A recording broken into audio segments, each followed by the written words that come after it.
Kia ora, I'm Marco Fon, and this is Life is Loading, a podcast where we delve into the challenges facing those in the quarter life stage.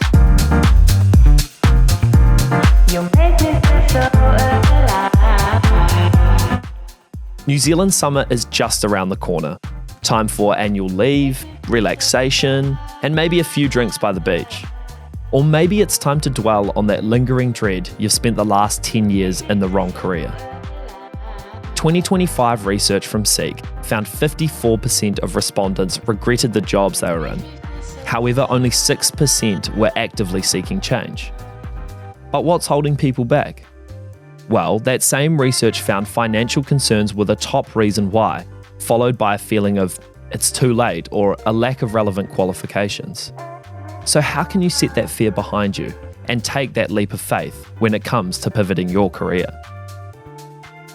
Today on the podcast, we hear from someone who has successfully pivoted in their career choice. Former ZM producer turned nurse, Caitlin Marett, joins us to give us the rundown on her journey and what she's learned along the way. Caitlin, thank you for joining us. Oh, kia ora. Thank you so much for having me. That was a nice little intro. So Caitlin, at the start of 2020, you'd been in the radio industry for 10 years. You were the producer for ZM's Fletch, Vaughan and Megan, a show that won Best Music Breakfast Show for 2 consecutive years while you were there, and it interviewed some of Hollywood's biggest names. And while it sounds like an incredible gig, you decided to take a 180 and become a nurse. So describe us how you came to that decision. Yeah, so you said it all there. People are like, what the heck are you doing? Look at this amazing career you've got. I was working with some of my best friends, still to this day. I talk to Vaughan more often than I like. No, I love catching up with them.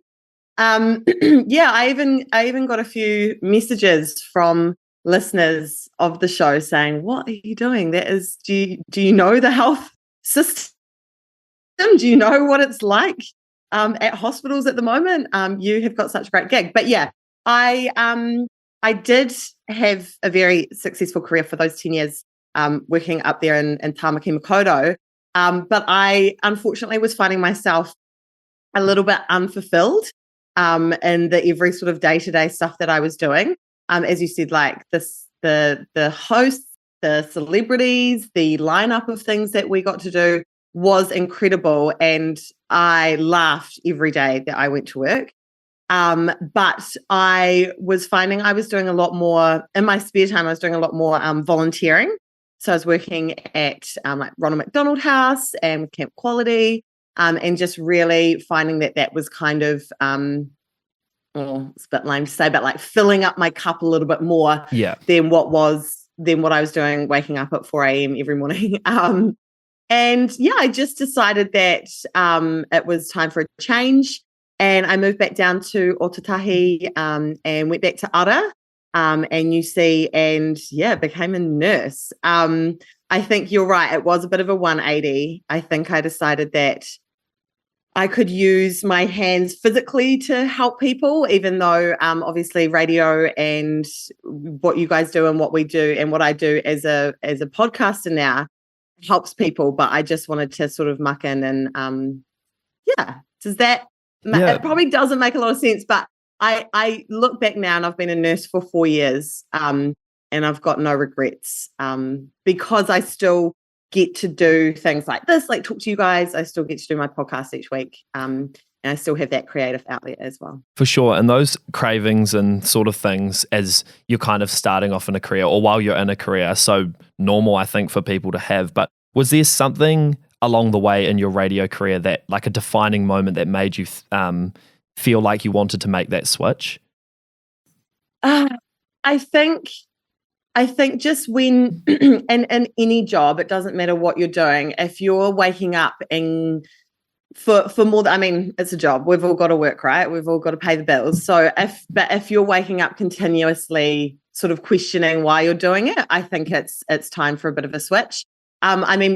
Radio is a crazy world, and the hours, I do night shifts and stuff now, so the hours are pretty crazy as a nurse too. But I was, Monday to Friday, waking up 4:30, going into the studio.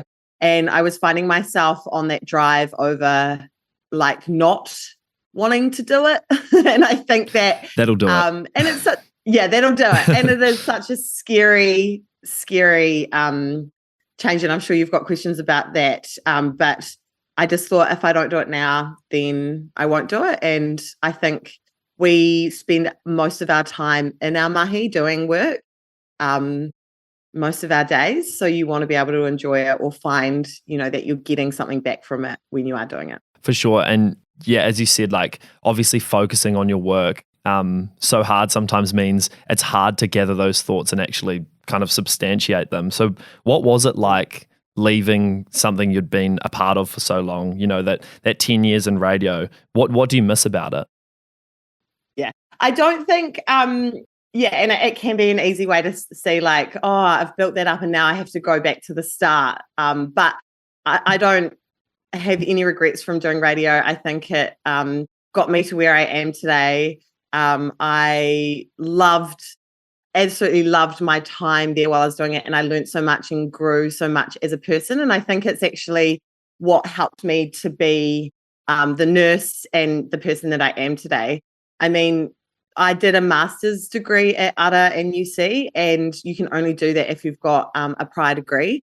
It was really embarrassing when we first went around on the first week and everyone had to say they're undergraduate.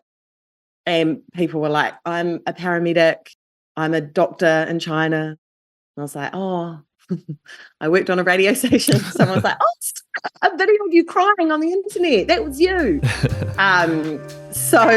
But everyone's got to start from somewhere, right? And I think that was just the sort of journey that my life was supposed to take. And a big part of nursing and where I work now is communication. And I learned a lot of that through my time at broadcasting school and in radio as well. Yeah. I'd like to take you back to when your shift happened in your career. It obviously happened in 2020 at the beginning of the pandemic. Is it by coincidence that such a drastic change like that spurred a decision in you changing your career? Do you think that had a factor and a role to play in it? That's a really good question. So I became a student. I was doing my first year as a nursing student, and that was 2018. So COVID-19 was not even that wasn't even a thing. So that was not a part of my choice in nursing or choosing nursing as a career. Right. I did my second year when we were supposed to be doing placements during COVID. And so that was really challenging, and we missed out on a lot of it, and we were doing a lot of studying in lockdown. So, I mean, starting a nursing career during COVID is pretty crazy. And I don't know, I think there was a few people that dropped out of our course that, found it quite challenging, which is understandable. But I kind of, it spurred me on. I think it gave me more passion for it and made me more determined to, as you see people around the world and here in Aotearoa as well, struggling and dying, and then thinking, oh, I could actually be helping with that side of things. So I think it motivated me a bit more. For sure. And you'd kind of talk about how obviously you'd started your career before then. Were there any fears sort of going into, a new career and that sort of thing, trying to establish that within the midst of something as massive as COVID? Was there ever any fears or challenges that you faced along the way? I went from a fully grown adult earning a full-time income to being a student again and having student loan. Yeah. And then I was like, oh, what did you, and I was like, I've got course-related costs again. I can buy a laptop. But I went fully at nearly 30 years old to going back to being a student and babysitting in my spare time while I was writing essays. And I was so lucky I had like a ZM shift in the weekends and had lots of different like jobs here and there. But that is not accessible for everyone. So I certainly wasn't the youngest in my class, and a lot of, like mums with kids and full-time jobs as well were out there studying, and they are just the heroes of the story. Like, they are just incredible.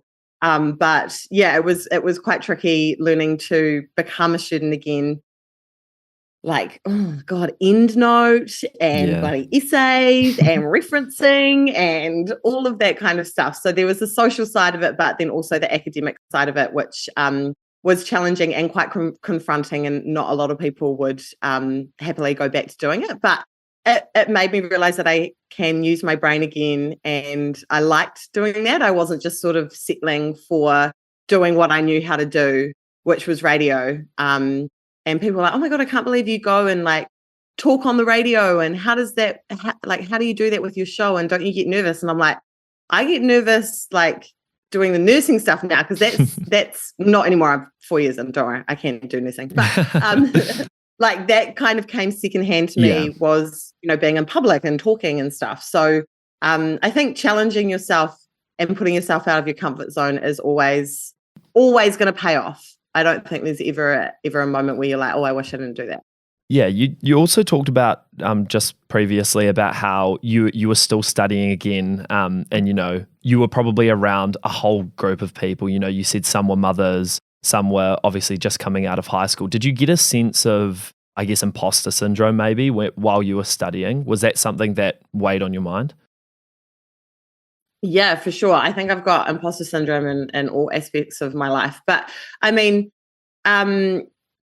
we're so lucky with the kaiako, and like as a teacher, you just want your students to succeed, right? So, and especially in nursing, it's such a personal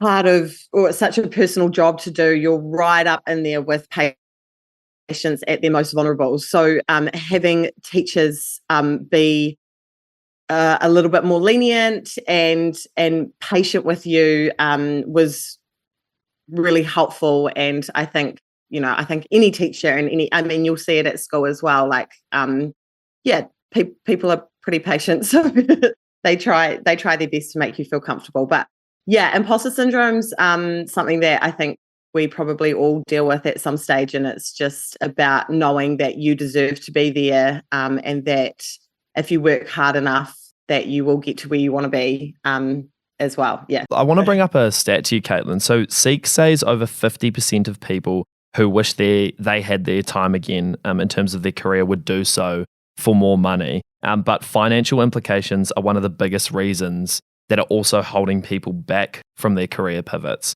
So what sorts of experiences did you kind of face with these contradictions? Or can you tell us a little bit about how you felt about that?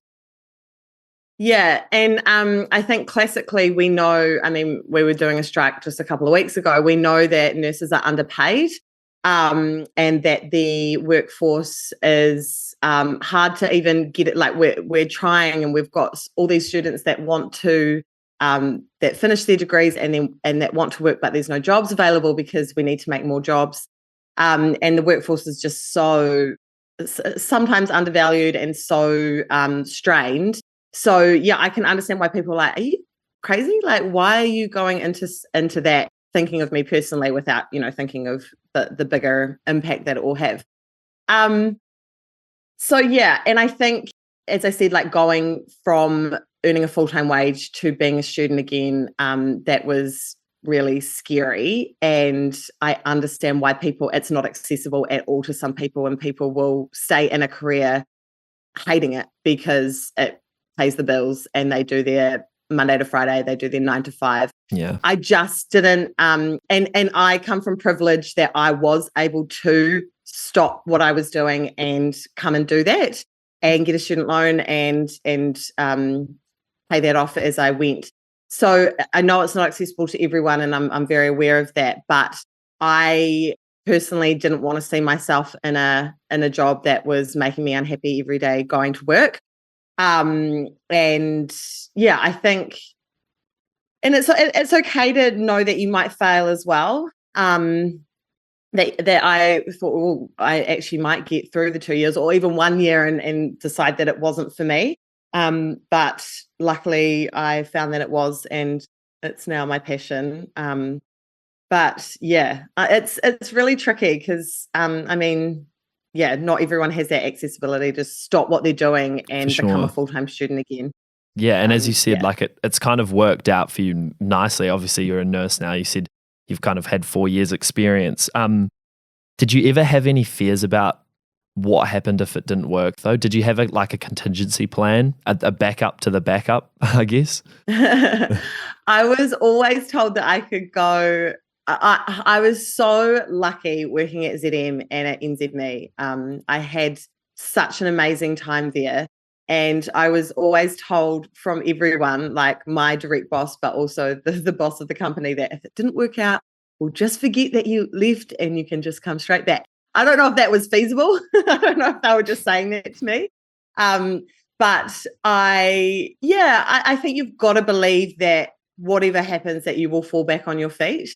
It may not be pretty. And, I've had friends. I mean, it's so hard out there. I've got friends and loved ones that are losing their jobs left, right, and centre and having to start from the start. And it's really challenging and scary, and people lose a lot of sleep over it.